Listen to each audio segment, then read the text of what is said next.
Hello friend, नमस्ते, प्रणाम। मैं आप लोग के बीच में बहुत ही प्यारा सा देवी गीत लेके आई हूँ। गीत पसंद आए तो आप लोग गीत को ज्यादा से ज्यादा शेयर करना और चैनल को सब्सक्राइब कर लेना। मंगबै मैया से मगनवा हथवा जोड़ी जोड़ी ना, मंगबै मैया से मगनवा हथवा जोड़ी जोड़ी ना।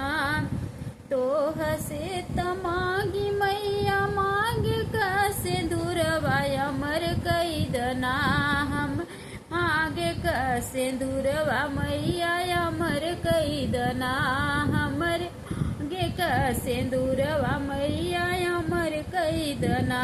मगबै मैया से मगनवा हथवा जोड़ी जोड़ी ना, मगबै मैया से हथवा जोड़ी जोड़ी ना।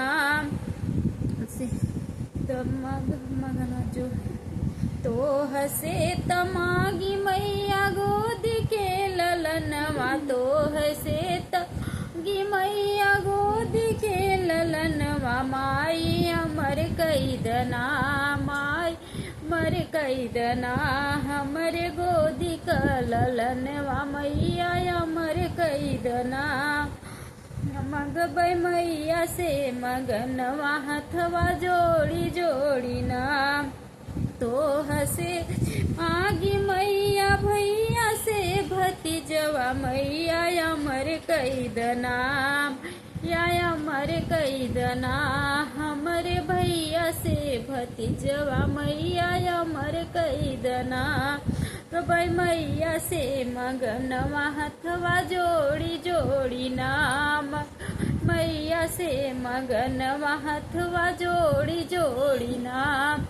गीत पसंद आए तो आप लोग गीत को ज्यादा से ज्यादा शेयर करना और चैनल को सब्सक्राइब कर लेना और प्यारा प्यारा सा कमेंट जरूर करना। आप लोग अपना प्यार दुलार आशीर्वाद बनाए रखें। मिलते हैं नेक्स्ट वीडियो में, तब तक के लिए जय श्री कृष्णा, जय श्री राधे।